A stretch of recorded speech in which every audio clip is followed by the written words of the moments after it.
오늘 말씀의 제목은 주제에 따라서 이번 특별 새벽의 주제는 치유인데요.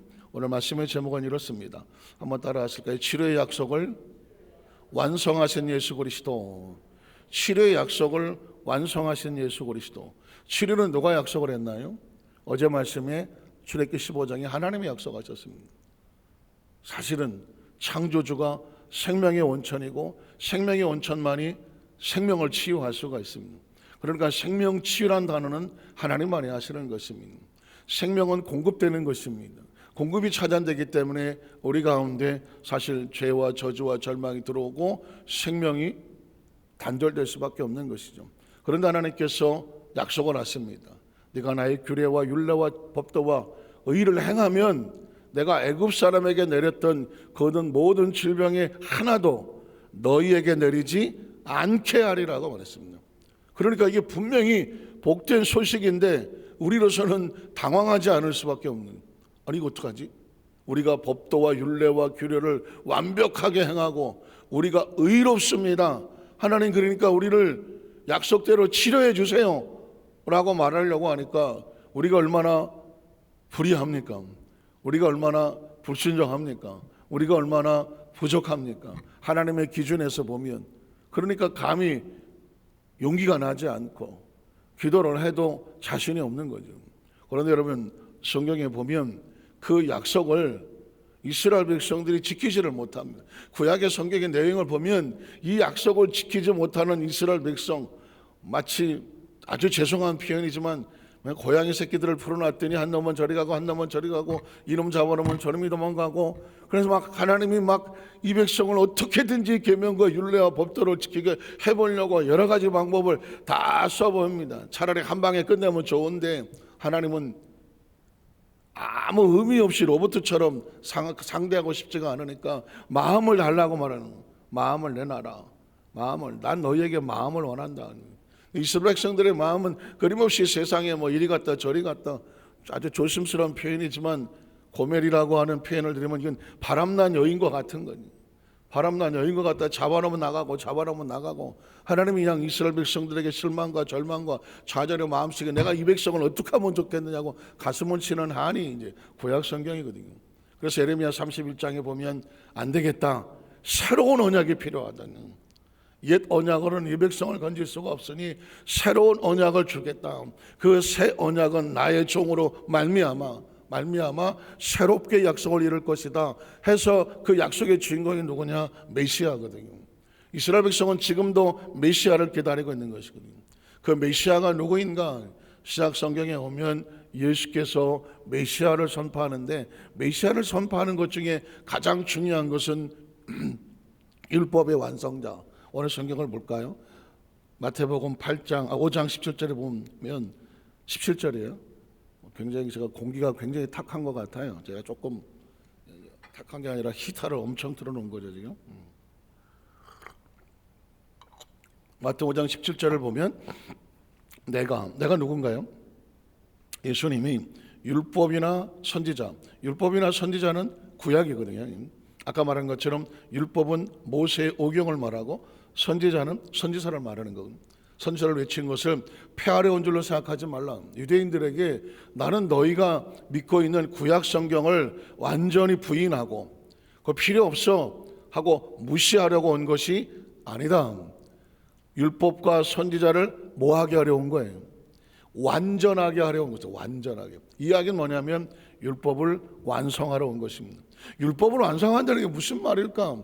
이 말은 뭐냐면 정말 코페르니쿠스적 전환이라고 말하는 건데, 이제까지는 인간이 뭘 하면 하나님께서 이렇게 하시겠다라고 하는 것이 계명이고 율법이거든요. 십계명도 뭐 해라 그리하면 이렇게 될 것이다. 사실 계명 속에는 이런 약속이 들려져 있거든요. 구약 속에서도 내 백성이여 돌아와라 그리하면 내가 너희에게로 돌아가리라. 하나님 그렇게 말씀하는 거거든요. 그런데 이스라엘 백성이 돌아오지 아니하면 하나님이 돌아갈 수가 없는 거거든요. 그런데 이제 새로운 전환을 하는 겁니다. 너희가 돌아오지 않아도 내가 너희를 아예 돌아오실 때를 위해서 이 약속된 것을 완성하고 기다리고 있을 게, 기다리고 있을 때. 어떤 행위가 아닌, 행위와 조건이 아닌 너희가 돌아오기만 하면 내가 너희를 위해서 약속했던 것을 준비하고 뭐 하고 있을게? 기다리고 있을게 합니다. 기다리고. 그래서 예수님께서 그 약속을 그러면 완성할 메시아가 필요한데, 메시아는 딴 게 아닙니다. 완성하고 기다리시는 분입니다. 한번 따라하시죠. 완성하고 기다리시는 분. 예수를 믿으면 전환이 생기는 거예요. 하나님께서 그 율법에 약속하신 것을 완성해 놓고 우리가 잘났던 못났던 죄를 지었던 안 지었던 우리와 관계없이 하나님은 신실하셔서 자신의 약속을 완성하고 기다리고 계시는, 마치 아버지처럼 용서하고 기다리고 계시는 거예요. 그럼 뭐 하기만 하면 돼? 예수님을 통해서 완성된 약속을 알게 되면 믿고 돌아와서 누리면 되는 거예요. 왜 이스라엘 백성들이 예수를 믿지 못하는가? 잊지 못하는 것은 예수를 믿지 못하기 때문에 아직도 율법을 지켜야 되고 행위를 해야 되고, 네가 의로우냐 의롭지 못하느냐, 깨끗하냐 깨끗하지 못하느냐, 아직도 이 싸움을 하는 이유는 자신들은 아브라함의 자손이라 의롭고 깨끗하지만 저 이방의 자신들은 개나 돼지와 같고 부정한 백성이다 라고 하는 의식을 가지고 있는 이유는 예수를 통한 완성된 축복을 모르기 때문입니다. 왜 예수님이 이 땅에 태어나셨을 때 이 성탄절에 왜 천사들이 하나님께 영광이요 땅에서는 기뻐하심을 입은 모든 사람들에게 뭐다? 크리스마스가 한참 지나 기억이 잘 안 나요. 평화로다. 왜 평화입니까? 하나님과 우리 사이에 이 조건이 뭔가 이런 부분의 약속에 대한 것들이 큰 기쁨의 좋은 소식으로 우리에게 선포가 되었으니 예수를 믿으면 마음이 평화. 그전에는 나아갈 수 있는 길이 없고 누릴 수 있는 길이 없었고 이 하나님의 마음을 몰랐는데 예수께서 이 땅에 오심으로 말미암아 온 백성에게 미칠 큰 기쁨의 좋은 소식, 복음, 이게 뭐예요? 하나님께서 우리를 용서하시고 그 약속을 완성하시고 뭐하고 계신다? 기다리고 계신다. 그러니까 어떻게? 회개하고 돌아와라. 그러면 어떻게? 천국이 너희 것이라는 거죠. 천국은 딴 게 아닙니다. 하나님의 약속된 축복의 은혜가 천국이죠. 그래서 지금 성경이 내가 율법이나 선지자를 폐하러 온 줄 생각하지 말아라. 나는 이 하나님의 율법을 온전하고 완전하고 완성하려 하심이라는 것입니다. 그래서 구약 성경 속에 왜 메시아가 필요한가? 왜 메시아가 필요한가? 그리고 예수님은 왜 예수 그리스도인가? 예수님 아들을 낳은 이름을 예수라 하라. 예수님의 이름인데 왜 우리는 예수를 지저스 크라이스트 하는 것처럼 예수를 그리스도라고 말하는가? 예수는 왜 그리스도여야 되는가? 이건 바로 하나님의 약속된 메시아, 새 언약이 완성되는 것이 바로 누구다? 예수 그리스도 때문인 것이죠. 자, 오늘 첫 번째로 메시아를 통하여 이루어 주실 치료의 약속, 예언입니다. 구약은 다 예언이죠. 그리고 신약의 예수님으로 말미암아 예언이 다 이루어지기 때문에 그 구약의 예언을 구약이라고 하는 이유는 예언이 뭐가 됐다? 완성됐기 때문에. 예수로 말미암아 신구약이 갈라지는 거죠. 마치 예수로 말미암아 BC, AD가 갈라지는 것처럼 예수로 말미암아 신구약이 갈라지는 거예요. 그럼 왜 신구약이 갈라지느냐? 구약의 예언이 예수 그리스도로 말미암아 완성되었기 때문에 예수 그리스도 이전은 구약이 되는 것이고, 구약 시대의 마지막 선지자는 그래서 세례 요한이 되는 것이고, 그리고 예수 그리스도 이후의 시대는 이제 제자들을 더 이상 선지자라고 말하지 아니하고 제자들이라고 말하는, 12사도라고 말하는 것은 완성된 예수의 복음을 전하는 제자들이 사도들이 되는 것이죠. 자, 그럼 마태복음 첫째 메시아를 통해 이루어진 치료 약속 이사야 53장 한번 찾아보겠습니다. 여기서 잘 아는 내용이지만 우리가 한번 하나님께서 이 이스라엘 백성들을 통하여 메시아 예언에 대해서 메시아는 과연 우리에게 뭘 어떻게 할 것인가를 한번 좀 자세히 들여다볼게요. 우리가 전한 것을 누가 믿었느냐, 누가 믿었냐, 믿을 수 있겠느냐라고 오히려 반문하는 거죠. 하나님의 팔이 누구에게 나타난 하나님의 팔이라고 하는 것은 메시아의 의인적 표현이죠. 성경에 보면 하나님의 손, 하나님의 팔, 나의 강한 손과 편팔로 너희를 지키시리니, 이런, 그러니까 하나님의 신인 동형이라고 말하는데, 하나님이란 존재를 우리가 어떻게 알 수가 없잖아요. 하나님을 우리 인간의 형상으로 봐서 하나님이 강한 손과 편팔이라니까 우리가 인식이 되죠. 근데 하나님도 우리처럼 머리가 있고 이렇게 생겼을까? 이건 아니죠. 이건 육체의 모양이거든요. 그래서 성경 속에 혹시 하나님께서 하나님의 편팔로, 하나님께서 발로 밟으시고 이런 얘기는 우리를 이해를 돕기 위해서 쓰여지는 표현일 뿐이에요. 하나님의 손이 있는 게 아니고 팔이 있는 게 아니라, 하나님의 발은 메시아에 대한 비유죠. 누구에게 나타났겠느냐?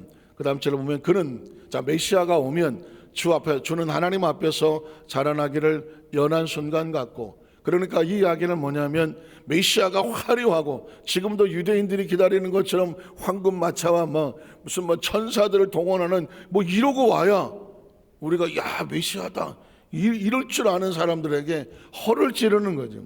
허를 찌르는 이유는 뭐냐면 메시아는 군림하러 오는 것이 아니라 제물로 오는 것이죠. 한번 따라 하실까요? 메시아는 군림하러 오는 것이 아니라 희생하시려 제물로 온다. 다시 말해서 하나님 앞에 율법을 지키는 자가 되려면 인간이 지킬 수가 없으니 인간은 항상 제물을 의지하고 하나님께 나갔거든요. 우리 매일 양을 소를 잡아 드렸거든요. 그러니까 하나님께서 메시아가 오면 인류가 행해야 될 모든 제물을 예수 그리스도가 그걸 대속이라고 말하고 구속이라고 말하고 어린 양 제물이라고 말하는데, 그 제물의 모습이다가 보니까 초라하게 짝이 없는 거지. 아침부터 좀 죄송하지만 제물은 다 잘라놓고 각을 뜨고 포를 뜨고 올려놓으면 그 당당하던 소가, 당당하던 양이 얼마나 초라하게 제물 위에 올라가 있습니까? 마치 십자가에 달려있는 예수 그리스도의 모습은 제물의 모습이잖아요. 그래서 성경은 아주 초라하게 연한 순과 같고, 마른 땅에서 흙투성이 진흙 먼지구덩이 속에서 뿌리가 나와서 그게 얼마나 볼품이 없겠습니까? 뿌리 같아서 고운 모양도 없고 또 풍채도 없고 우리가 보기에 흠모할 만한, 인간은 외모를 보기 때문에 메시아는 이래야 되지 않아? 라고 하는 모든 기준과 한꺼번에 허망하게 다 날아가 아름다운 것이 전혀 없다. 또 그 다음 절에 보면 그는 아예 오히려 존경과 대우를 받는 것이 아니라 멸시를 받아서 사람들에게 저것도 사람이라고 저것도 하면서 손가락질을 바라고 버림을 받으며 갓난과 고통을, 마음의 고통과 육신의 고통과 삶의 고통을 많이 겪었으며, 심지어 무엇을 알아요? 질고가 뭐예요? 질병의 고통, 인간의 삶의 처참한 상처. 저는 이 부분에서 오히려 그 전에 굉장한 은혜를 받았던 적이 있습니다. 메시아는 아무런 고통과 아픔도 못 느끼는 슈퍼맨이 아닌 거죠. 왜 메시아가 이 초라한 이 모습을 올까요? 나의 작은 신음과 아픔조차도 그가 느끼고 아신다는 거죠. 사실은 창조주가 피조물의 눈물을 안다? 피조물의 아픔을 안다? 엄청난 사건입니다. 하나님은 우리에게 그냥 로봇처럼 이렇게 그냥 이런 관계가 아닌 거예요. 하나님은 우리의 구석구석에 작은 신경의 떨림과 그 마음에 그냥 예민하게 흔들리는 작은 감정조차도 뭐하고 싶지 않아요. 놓치고 싶지가 않은 거예요. 그냥 하나하나를 하나님은 다 느끼고 싶은 거예요. 왜 그랬을까요? 그 생명 존재 자체가 하나님으로부터 나왔기 때문에, 하나님으로부터 나왔기 때문에. 또 자식 얘기는 안 할 수가 없는데, 부모는 자식이 조금만 하나, 얘가 조금만 하나, 눈짓만 하나, 행동 하나 봐더라도 이놈의 컨디션이 좋은지 안 좋은지 이거 보이겠어요, 안 보겠어요? 특히 아이가 막 힘들고 어려우고, 저희도 저희 아이가 병상에 있을 때 온 신경이 가만히 있는 것 같아도 보는 거예요. 얘가 지금 행동을 정상으로 하나, 아니면 어딘가 불편하지 않나, 참고 있는 건 아닌가, 목이 마른 건 아닌가, 얘가 어디가 불편해서 힘든 건 아닌가, 아주 초신경을 막 동원해 갖고 그 병상에 있을 때는 더더욱 그렇게 혹시라도 혹시라도 어차하면 응급조치를 해야 되는 건 아닌가. 그냥 온 신경이 가 있는 거거든요. 건강하면 뭐 지금도 며칠째 전화가 없지만 무소식이 희소식이야 그냥 그러고 있는 거예요. 이게 건강하니까 뭐 잘 있겠지 뭐 이러고 있는 거지. 근데 만약 그 자식이 병상에 어디서 누워 있어 보세요. 이 잠이 오냐고. 진짜 병원에 저희 아이 있을 때 하루에 1시간 2시간 잤어요. 그게 가능하냐고요? 돼. 왜? 너 잘 수가 없어. 자다가도 벌떡 일어나고 가서 옆에 있어서 봐야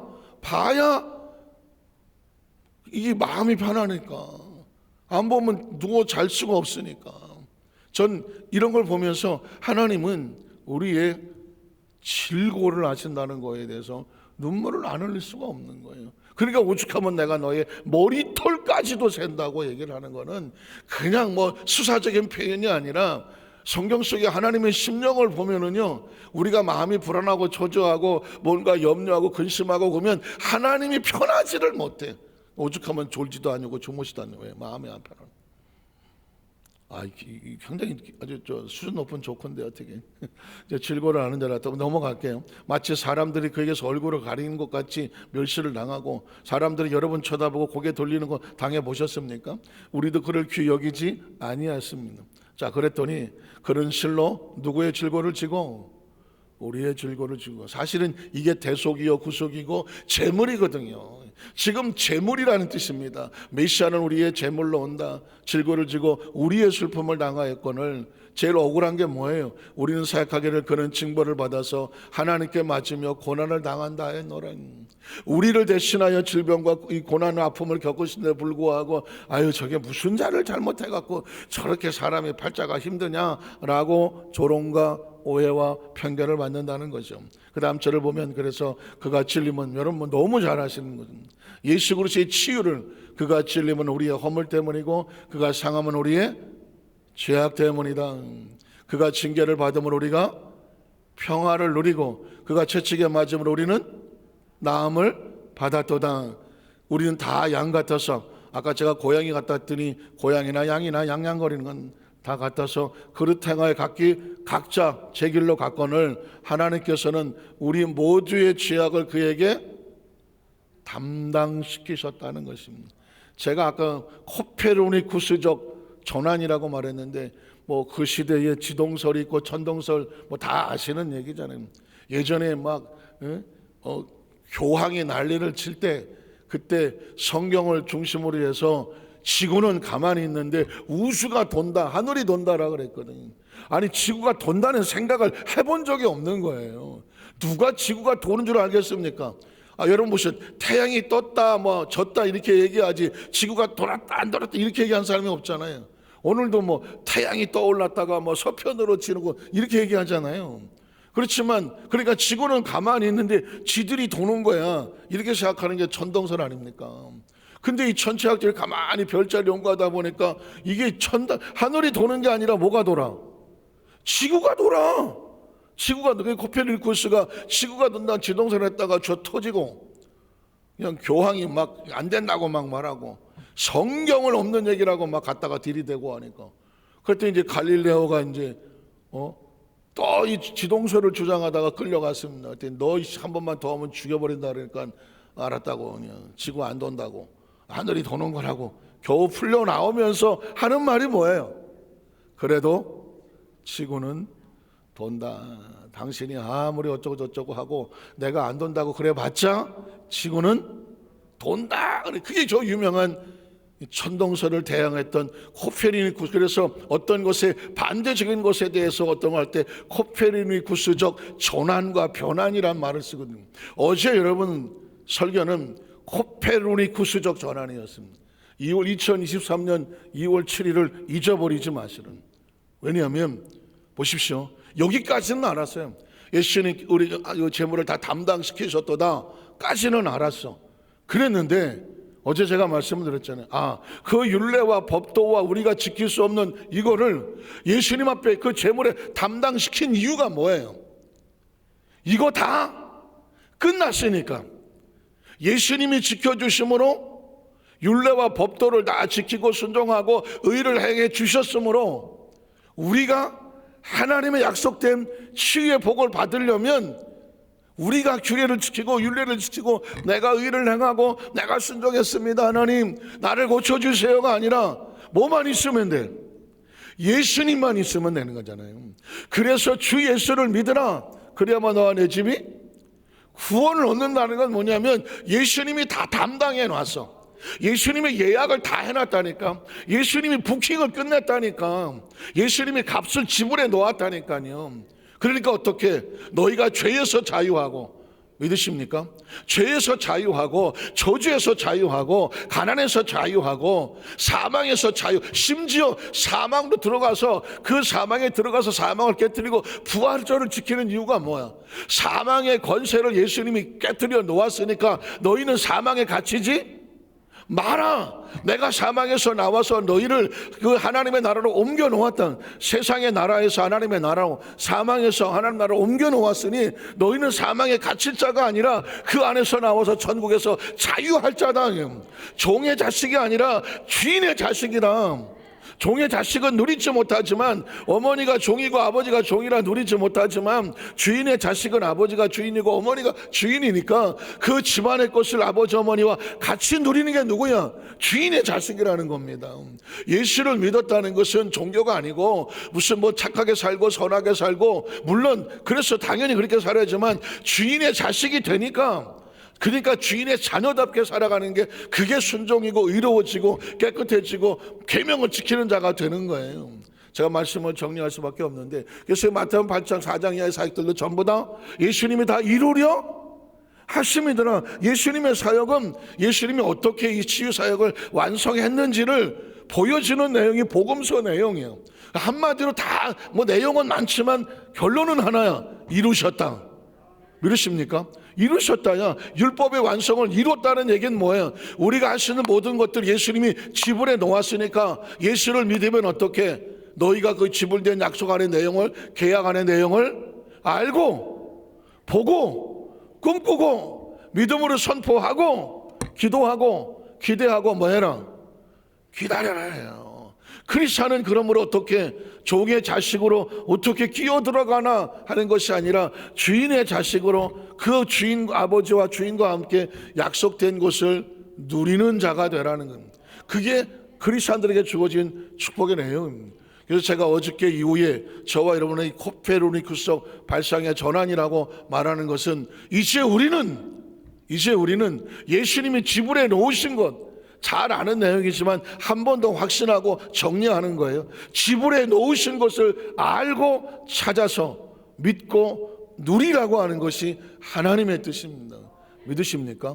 그래서 이 시간의 기도는 뭘 구하는 게 아니라 자식으로 하나님 앞에서 찾아내는 겁니다. 찾아내는 것. 뭘 약속하셨나? 말씀에. 그리고 그것을 찾아서 그것을 근거로 해서 하나님 앞에 그거를 바라고 믿고 고백하는, 우리의 기도는 찾아서 달라고 하는 것이 아니라 믿고 고백하는 것이죠. 하나님 아버지 입장에서는 다 줬어. 다 지불해 놓았어. 그러니까 어떻게? 가서 찾아서 누리라고 하는 거예요. 그래서 누리라고 말하는 거예요. 오늘 저와 여러분, 오늘 이 시간에도 하나님께서 약속된 치료를 주님이 다 담당하셨다고 말하니까, 그에게 다 담당시켰다고 말했으니까 그 말씀을 알고 주장하고 믿고 찾아서 누리는 회복이 있기를 주님의 이름으로 축원합니다. 기도하겠습니다. 하나님 아버지 감사합니다.